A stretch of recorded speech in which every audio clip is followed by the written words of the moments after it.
Já. Boa noite, sejam todos bem-vindos ao quarto simpósio do doador, que está acontecendo nos dias 10 e 11 de dezembro, via plataforma online, e tem como tema a ciência como captadora de novos doadores de sangue. Antes de continuarmos, eu tenho algumas considerações a fazer. Eu sou Nicole, acadêmica do segundo ano de medicina da Uncisal, e estou sendo uma das monitoras do evento. Primeiramente, estamos disponibilizando agora o link do primeiro formulário de presença. Imagino que ele deve estar aí aparecendo na tela, bem como no chat do YouTube e também na descrição do vídeo. Lembrar que ele vai ficar aberto por 10 minutos, contando a partir de agora, certo? E qualquer dúvida que vocês tiverem para o nosso palestrante, vocês podem colocar aí no chat do YouTube, que ao final da apresentação repassaremos a ele, certo?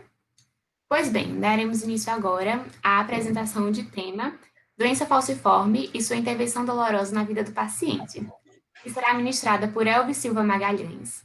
Ele é escritor, ativista da causa falciforme, coordenador científico da Federação Nacional das Associações de Pessoas com Doença Falciforme, FENAFAL. Elvis, sinta-se à vontade e qualquer dúvida ou qualquer ajuda que precisar, estaremos à disposição. Obrigada. Ok, Nicole. Em primeiro lugar, eu gostaria de agradecer a todas as pessoas que colaboraram para o simpósio de doador, para o quarto simpósio do doador.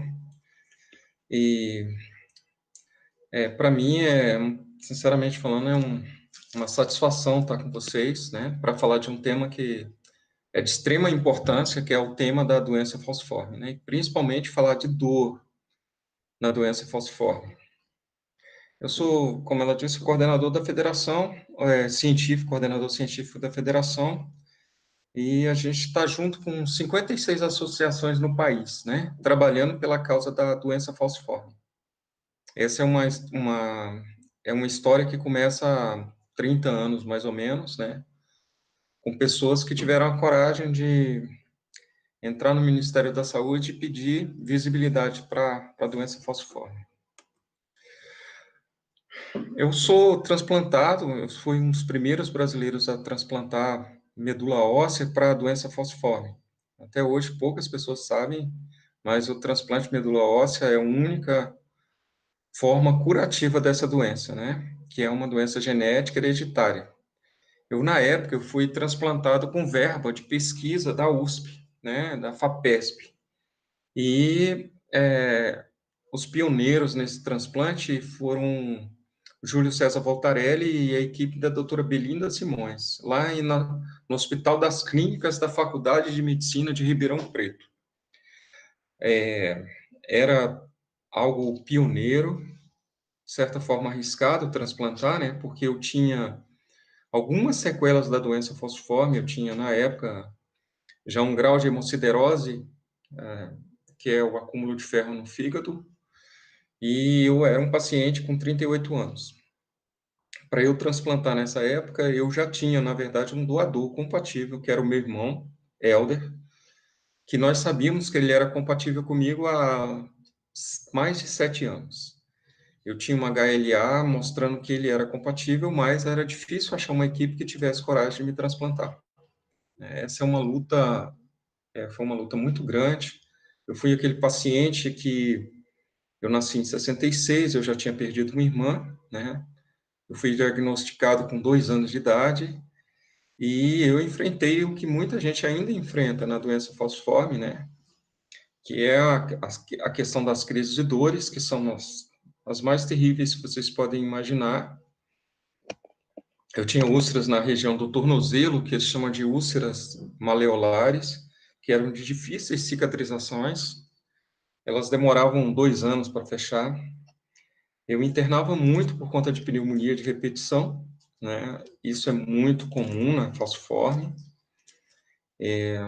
Provavelmente a irmã que eu perdi, que eu falei, ela provavelmente faleceu com sequestro esplênico, que é algo que é muito comum na doença falciforme. Como muitos de vocês sabem, ou para quem não sabe, sequestro esplênico é quando o baço começa a sequestrar todo o sangue do organismo, né? E isso levava as crianças a óbito muito cedo, muito precocemente.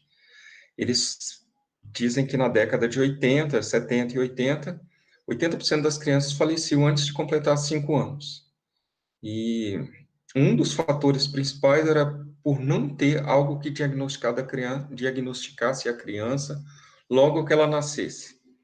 Então, hoje, nós temos o teste do pezinho, que quando a criança é diagnosticada, ela é imediatamente, aqui em Brasília, ela vai para o Hospital da Criança, e chegando lá, os pais são orientados de como lidar com essa criança, né? Além de começar com um antibiótico, com antibióticos, principalmente o PINV oral, que é muito utilizado, e isso evita as infecções constantes nessas crianças. E no primeiro sinal de sequestro esplênico, na primeira crise, os médicos já colocam essa criança para fazer a cirurgia para a retirada do baço, para evitar que ela vá a óbito. Eu também tinha uma forte icterícia, né? O olho amarelo era muito confundido com hepatite, né? As pessoas, para falar a verdade, muita gente ainda sofre com esse preconceito de, de ser confundido com hepatite por conta disso. A doença falciforme é a doença genética e hereditária de maior prevalência no Brasil e no mundo.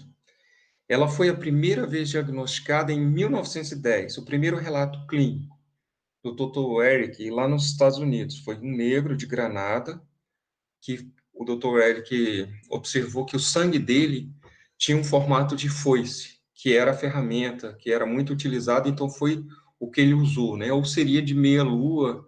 Então, esse formato, em vez de ser um glóbulo vermelho redondinho, né, como aquela bala TOF, ele tinha um formato de meia-lua.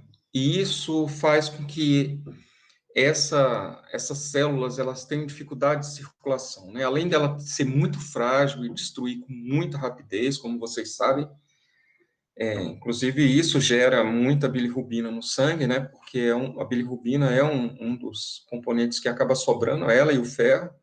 Então, é por isso da questão do amarelo no olho, da própria pele ser mais pálida e, de certa forma, amarela. Então, o que acontece? O Dr. Eric, ele descobriu que essas células vermelhas, esses glóbulos vermelhos, eram em formato de foice. Então, ficou se chamando a doença das células em forma de foice, doença anemia falciforme, que hoje a nomenclatura que se é usada é a doença falciforme. Esse relato, vocês imaginam que, assim, foi em 1910, né? Nós temos 110 anos de doença falciforme no Brasil e no mundo. E eu posso dizer para vocês que se andou foi de 2005 para cá, no Brasil, né? Para vocês terem uma ideia, assim, para poder mostrar como é esse mecanismo da dor na doença falciforme, né? Como essas células, como vocês estão vendo nessa imagem, pode ver que junto com os glóbulos vermelhos normais, algumas são afoiçadas, né? Por conta desse formato, elas acumulam nos vasos sanguíneos, e principalmente nesses vasos sanguíneos mais, assim, de menores calibres, elas acabam acumulando, e aí formam uma espécie de rolhas. Essas rolhas, como ali falta oxigênio, o corpo reage com uma coisa chamada dor. E a dor na doença falciforme é uma coisa extremamente difícil, porque ela não é uma dor localizada, ela não é uma dor no tornozelo, ou no braço, ou no joelho, ou no ombro, ou no tórax, ou no abdômen. Não, ela é uma dor que ela irradia no corpo todo. Muitas vezes ela começa no abdômen, eu vou falar de mim. Como é que era antes do transplante de medula óssea, né? Quando eu tinha doença falciforme. Hoje eu sou traço falciforme. Geralmente começava no abdômen e ela ia subindo para o tórax, ia para os braços, para as pernas, e na maioria das vezes não era possível contornar em casa, por mais que eu tomasse água, por mais que eu tomasse analgésicos, né, naquela época de pirona, eu aplicava sozinho o Voltaren em casa, o Voltaren injetável naquela época, eu mesmo me aplicava. E muitas e muitas vezes eu tive que ir para o hospital. Aí chegando lá, na década de 70 e 80, o que se oferecia para uma pessoa com doença falciforme era o seguinte, era você chegar na emergência, então era oxigênio, identificar qual era o foco da infecção, para tratar um foco de infecção e muitas vezes não tinha. Então, era hidratação, oxigênio, mandava para casa. Mas inúmeras vezes eu fui em crise por conta de sinusite, pneumonia, né? E acabava ficando internado. Era o que se podia oferecer na década de 70, 80, 90. Já no finalzinho de 90 para 2000, que apareceu a medicação chamada hidroxureia, que mudou para muita gente a história da doença falciforme, né? Mas alguns pacientes não respondem à hidroxureia e continuaram e continuam tendo crise. E mesmo os pacientes que respondem de alguma forma à hidroxureia ainda continuam tendo essas crises dolorosas que eu falei.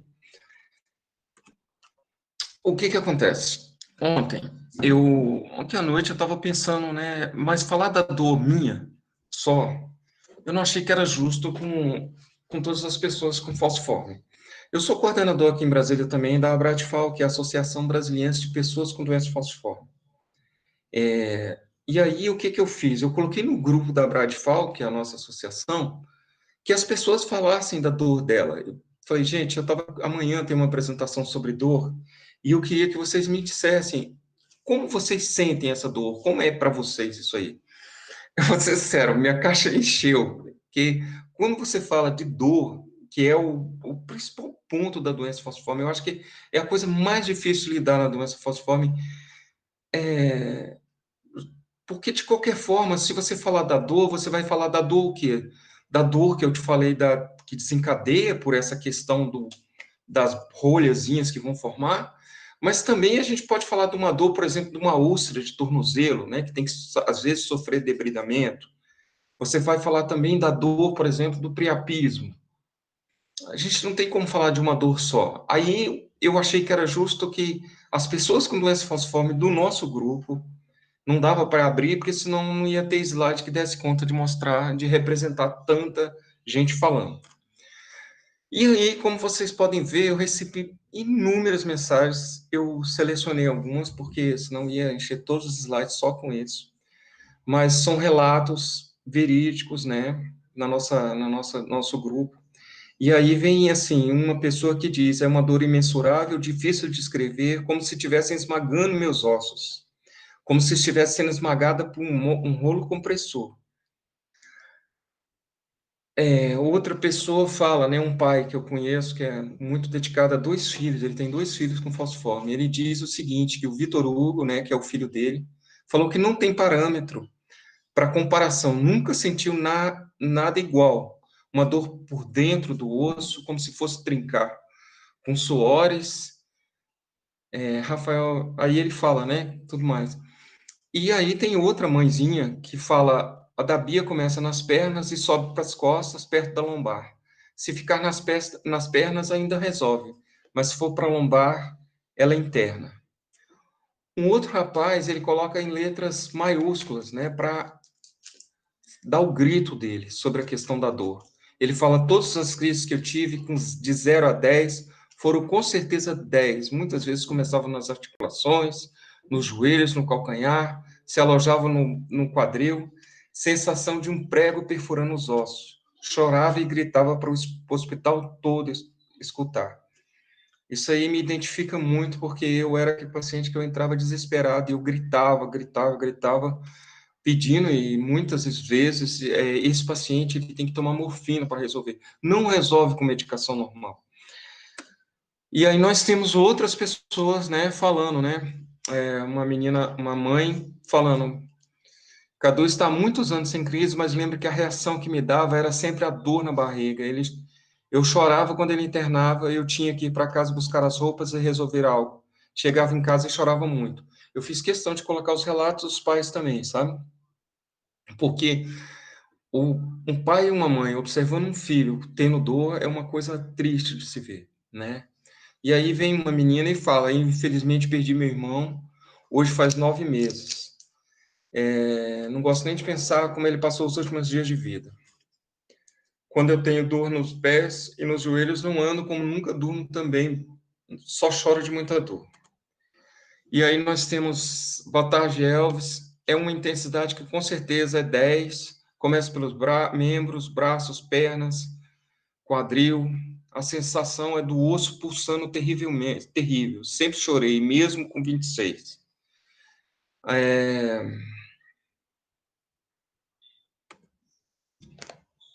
Aí vem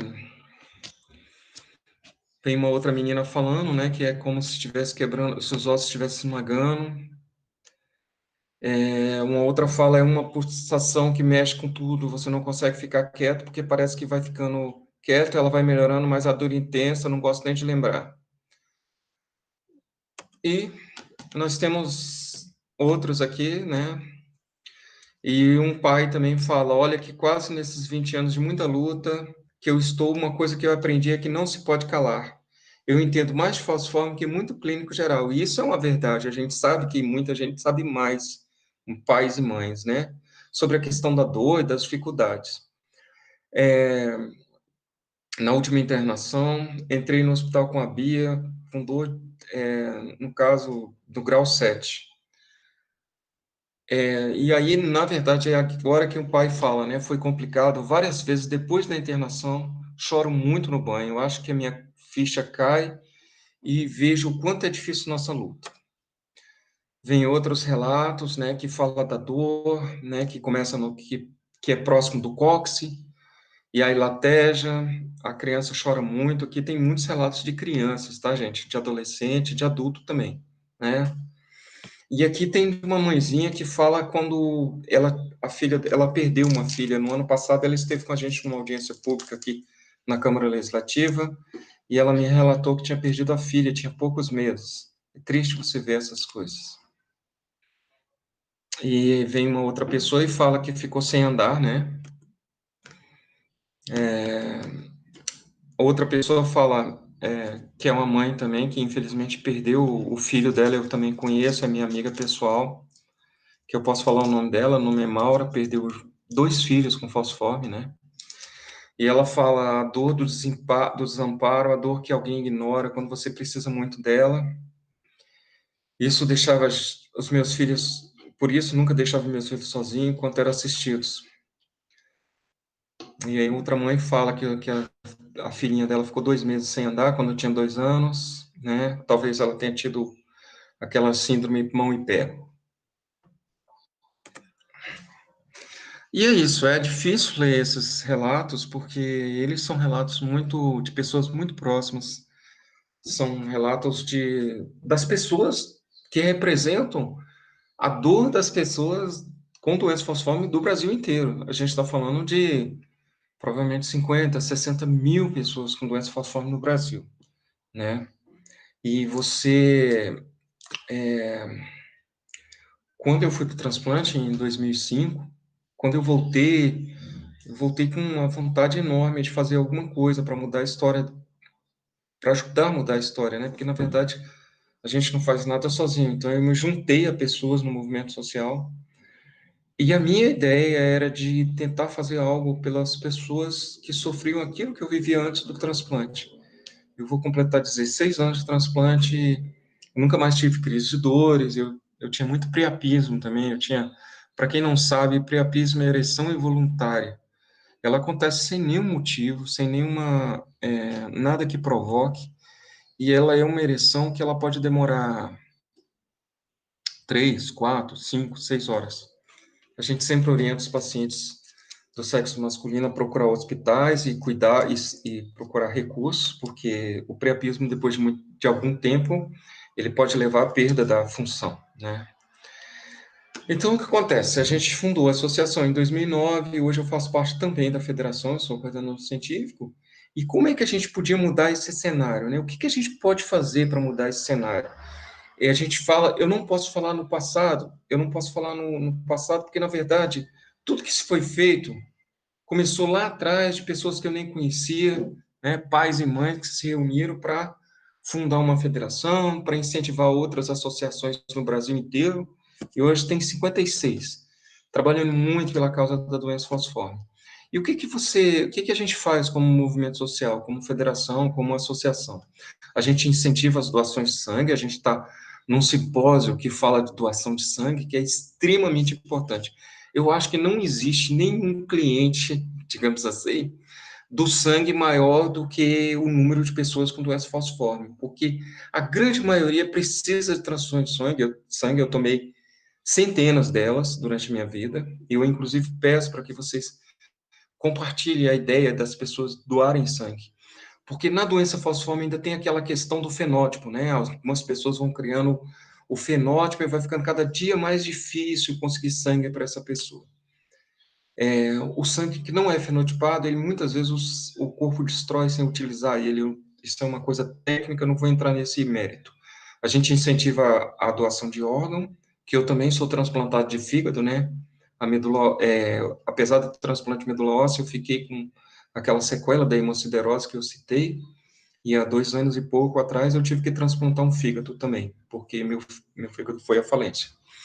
E a gente incentiva também a doação de medula óssea, né? As pessoas vão no banco de sangue e pode se cadastrar no Redome, né? Importante a gente tem, para quem não sabe, a gente tem o terceiro banco de sangue, maior banco de sangue do Brasil, do mundo, né? Nós estamos apenas atrás da Alemanha e dos Estados Unidos.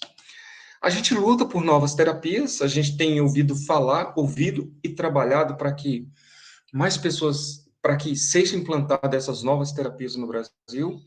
No transplante de medula óssea, hoje, de acordo com a portaria 1321, que foi uma portaria que a gente batalhou muito, que eu vou falar daqui a pouco dela, ela saiu com a seguinte questão, é que a pessoa tinha que ter algumas indicações, e as indicações, eu posso ser sincero com vocês, tem mais de... Eu conheço, assim, uma quantidade enorme de pessoas que têm a indicação, porque tem que ter priapismo, ter mais de duas crises vasoclusivas, STA, isso é comum para a maioria das pessoas que eu conheço com falciforme, né? E risco de AVC, aquela criança que aparece com DTC alterado, né? Quando é criança. E então, o que acontece? A gente começou a batalhar dentro da federação, junto com outras associações, com Belinda Simões, que foi a médica que ainda me acompanha, e a equipe de Ribeirão Preto, e pesquisadores, e gente dentro do Ministério da Saúde, a gente começou a trabalhar pela portaria que incluísse a doença falciforme no transplante medula óssea, né? Porque, como eu disse no começo, eu fiz transplante em regime de pesquisa, a gente precisava de colocar na tabela do SUS, né? E aí saiu, por isso que a gente está falando de novas terapias. Aí saiu, mas aí a questão muito é essa. Não pode ser doador de banco de medula óssea, por enquanto. A gente só pode ser quando tem irmão doador. Além das indicações, tem que ter irmão com medula óssea compatível e que não tenha falciforme. Então, é muito difícil conseguir doador para essas situações, né? Nós somos hoje 70 pessoas transplantadas no Brasil. Aumentou muito depois da portaria que foi publicada, né? Que aí deixou de ser pesquisa. Com a pesquisa era 1 ponto alguma coisa de transplante por ano, e graças a Deus hoje a gente tem 70, pouquíssimos, se for ver, né? O tanto de gente que precisa. Por isso que a gente trabalha na questão das novas terapias. Já existe terapia na França que usa as células-tronco ou a medula óssea do próprio paciente, né? Nós temos um médico em Ribeirão Preto, que é o doutor Darrigo, que foi para Paris, fez um treinamento lá com a Marina Cavazana, que é a maior especialista em CRISPR-9, né, que é uma técnica que usa a célula-tronco do próprio paciente, e isso é maravilhoso, magnífico, tudo de muito bom, né, e a gente tem muita esperança que no futuro essa técnica seja implantada no Brasil. Guilherme, e muito, não é só, existem outros lugares também já estudando essa técnica. Hoje ela é muito cara, mas o transplante de medula óssea também era caríssimo e hoje é mais fácil, assim, mais acessível. E aí a gente trabalha muito pela questão das capacitações, né, para lidar com o paciente com doença falciforme. E ainda hoje as pessoas, como eu disse antes, né, que mostrei para vocês as mensagens, pode ter certeza que todos esses pacientes que eu mostrei falando da dor deles, do desespero da dor, já ouviram falar médicos ou profissionais de saúde chamarem eles de viciado por conta da morfina. E um dos argumentos que sempre eu uso quando eu falo é: vocês médicos que cuidam do paciente com doença falciforme, saibam que o paciente não é viciado, ele sente dor. E a dor ela é desesperadora. E acabar com essa dor é algo que precisa ser feito com a maior rapidez possível. Eu fui o paciente que foi chamado de viciado também, e após o transplante de medula óssea, eu nunca mais precisei de morfina. Então, eu digo com toda certeza que a questão não é vício ou ser viciado, a questão é dor mesmo. A dor era muito grande, eu precisava de medicações que melhorassem. Quando acabou a doença falciforme, acabou a dor. Então, a gente tem muitos protocolos, né? Em 2005, foi publicada uma portaria 1391, que falava da Política Nacional de Atenção Integral às Pessoas com Doença Falciforme. Essa portaria e essa coordenação que ainda está lá dentro da coordenação de sangue do Ministério da Saúde, ela foi capitaneada na época por uma médica chamada doutora Joyce Aragão. Essa mulher, eu digo assim, que as coisas mudam a partir daí. Tem uma frase dela que eu achei muito interessante, num documentário que a gente participou, que ela fala que não existia doença falciforme dentro do Ministério da Saúde até 2005, né? Então, com essa portaria, a 1391, nós começamos a ser enxergados. De lá para cá foram publicadas várias, nós estamos falando de muitas mesmo, inúmeras, dezenas de manuais e vários protocolos, várias portarias. A portaria do teste do pezinho, a portaria do hidroxureia, do EJAD, do Benveoral, do DTC. É difícil dizer qual é a mais importante. Eu considero a teste do pezinho. E, por último, a do transplante de medula óssea, que foi o que a gente batalhou muito para ter. Então, o que a gente mais tem é coisas escritas de como lidar com esse paciente. Então, é incabível, é inadmissível que em 2020 a gente ainda esteja falando com os médicos para aplicar protocolos.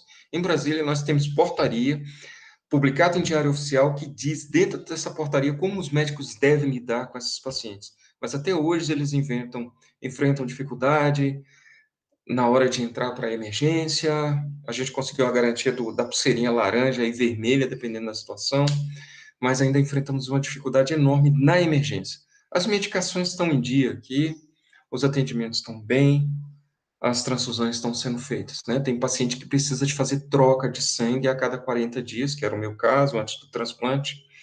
Então, por isso, a gente precisa muito de vocês, doadores de sangue, do incentivo para que vocês estejam o tempo todo doando sangue para a gente, para garantir as nossas vidas. A gente trabalha para garantir as distribuições de medicamentos, né, no SUS. Eu e Maria Zenó, Maria Cândida também foi coordenadora da política também. Mas eu e Zenó, a gente, várias e várias vezes, a gente bateu na porta do Ministério para fazer com que fosse garantido o hidroxureia e outras coisas. E Zenó também, a gente muitas vezes tem que ir para o Ministério Público Federal, né, para ter essa garantia. E eu vejo o seguinte, não existe outro caminho que não seja lutar dentro do movimento social. O movimento social é quem é a voz do usuário, é a voz do usuário, e é ele quem chega no gestor e coloca todas as situações. Eu estou dentro do grupo do WhatsApp e estou vendo as pessoas falando o que está acontecendo. Então, a gente, sempre que tem oportunidade, a gente cobra que as coisas sejam feitas. Esse aqui eu faço questão de mostrar para vocês, está até aqui para que vocês devem conhecer, né? O Sidney está aqui segurando a nossa, né? A nossa, o nosso banner de cobrando, porque quando foi publicada a portaria na época, foi publicado com limite de idade de 16 anos, e em 2018 a gente conseguiu derrubar. Mas aí o Sidney, que é daí, né, da associação aí de Alagoas, amigão, parceiro, batalhador, gosto demais dele, está aqui junto, né, com várias pessoas da federação, né, de associações, médicos também estão aqui, e a gente, na época que ficou sabendo que o TMO ia ser, a portaria do TMO, né, a 1321 ia ser publicada, a gente ficou sabendo que ela vinha com restrição de idade, aí o pau quebrou mesmo, ninguém queria aceitar. Essa é a portaria 1321, só fazendo um ano passando mesmo, para vocês terem uma ideia, né, ela incluiu, como está escrito aqui, né, pessoa com doença falciforme, né, e os protocolos, e quais são as indicações, né, e quais todas as indicações a maioria dos pacientes tem. O problema é ter irmão doador compatível. Essa é a portaria que tirou a idade, né, aquela coisa do limite de idade. Então, aqui nesse artigo 1º, no artigo 1º aqui embaixo, está escrito em verde. Fica ampliada para além dos 16 anos a faixa etária para a indicação do transplante. É interessante que essa portaria, gente, ela foi publicada, eu estava esperando para transplantar o fígado, sabe? E foi um dia que, assim, eu chorei pra caramba quando eu fiquei sabendo. Foi uma médica que foi lá levar para mim, mostrar que foi publicado. Porque era mais uma forma das pessoas não conseguirem ter acesso ao transplante, né? Então, a gente conseguiu retirar isso, é mérito do movimento social. E a luta pelo TMO eu já falei, né? Qual que é muitos pacientes que têm doença falciforme, eles infelizmente eles não respondem ao hidroxiureia, 30 e poucos por cento não respondem.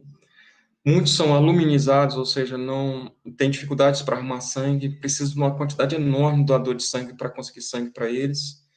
E a gente luta pelas terapias gênicas para mudar a história, para trazer a cura de verdade. Parece utópico, mas daqui a uns anos eu tenho certeza que a gente vai conseguir isso. Nós estamos aqui para lutar por isso. Essa é uma frase de um médico que ele fez ele fez um prefácio de capa de orelha do meu livro.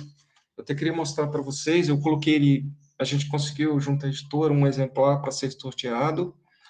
Mas é interessante que essa é a frase que fala assim: o encontro diário com a fatalidade é a maior prova da coragem humana. Eu acho que não tem, entre as doenças crônicas, nenhuma doença que as pessoas têm que provar a coragem delas todos os dias, lutando. E a gente deve muito aos médicos que trabalharam pela causa da doença falciforme, sabe? Assim, a gente reclama do sistema, mas não é contra as pessoas, né? A gente sabe que os médicos, hematologistas, os pesquisadores, as universidades, CNPq, ACAPES, todo mundo tem trabalhado para mudar a história da doença falciforme. Dentro do Ministério da Saúde, nós temos uma coordenação da Política Nacional de Atenção Integral às Pessoas com Doença Falciforme, dentro da coordenação de sangue, e a gente sabe que tem um universo de anjos trabalhando pela causa da doença falciforme. E eu tenho falado muito sobre isso. Eu acho que a questão da doença falciforme é uma questão de direitos humanos. A gente tem que levar isso mais longe, mostrar para a sociedade o quanto essas pessoas sofrem pelo preconceito, pelas questões que envolvem as suas hospitalizações, então automaticamente estuda menos, acaba tendo mais dificuldade para entrar no mercado de trabalho. Se eu for falar da questão da dor, eu não tenho como falar da dor somente física. A gente tem que falar de uma dor que ela é social, ela é espiritual, ela é psicológica, ela tem um monte de coisa, um monte de componente que está envolvido. Eu agradeço muito, primeiro, a vocês por terem me convidado. Eu estou inteiramente à disposição para tirar qualquer dúvida. Agradeço a todos os hemocentros, não só daí de Alagoas, todos os hemocentros do Brasil pela causa, por lutar pela causa da falciforme, por estar trazendo cada dia mais um sangue seguro para as pessoas com falciforme. A vocês o Doivia do Unicisal, a IFM SAB Brasil, que é da SESMAC, todos os organizadores, o SUS, né, que é o nosso anjo da guarda, é o SUS, eu falo que eu devo minha vida ao SUS, são 2 transplantes e medicações e transporte, TFD, né, via TFD, e assim, a minha amada FENAFAL, né, a federação que eu faço, que eu tenho o maior orgulho de participar, de estar junto. E é isso, muito obrigado.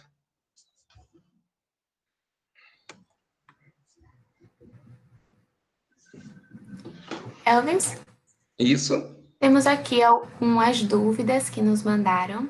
A primeira Uhum. delas foi: qual o papel da hidroxiureia na resposta da hemoglobina F?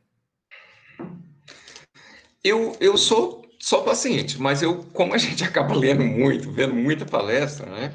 A gente sabe que um dos principais objetivos do hidroxiureia é aumentar a hemoglobina fetal, né?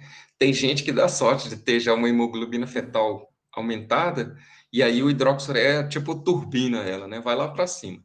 Mas os médicos dizem muito que ela também ajuda nessa coisa, porque eles falam que a doença falciforme, além daquela história lá dos trombos que formam e tudo mais, ela é uma doença que ela tem muita inflamação. Ela é uma doença que ela é É como se o corpo inteiro fosse inflamado o tempo todo, e isso facilita essa célulazinha grudar ali nas veias, né, nas pequenas veinhas, e elas acabam facilitando. Inclusive, tem uma medicação que é o Crisanusilab. Desculpa se estou falando errado. É uma medicação que ela está mudando isso aí, né? Ela foi aprovada no FDA, já foi aprovada na Anvisa aqui também. Eu acredito que ano que vem, né? Ela é da Novartis, essa medicação. Ela tira a dor, porque ela justamente ela trabalha para não deixar acontecer o que eles chamam de aluminização, dessa coisa de grudar, e diminui também essa coisa de grudar lá nos vasos sanguíneos, sabe? Essa medicação, eu acho que ela vai mudar muito a história de muita gente, que é a questão da dor, principalmente. Certo. A segunda pergunta foi: como as bolsas exsanguíneas auxiliam no tratamento do paciente? Vou falar de mim, né? Eu era paciente, como eu falei para vocês, eu era aquele paciente complicado mesmo da doença falciforme. Eu tentei hidroxureia 1 ano, eu não respondi. As úlceras continuaram abertas, eu continuei tendo priapismo 4, 5 vezes na semana, que eram muito difíceis. Então eu tinha que ficar a noite toda acordado, tomando banho, né?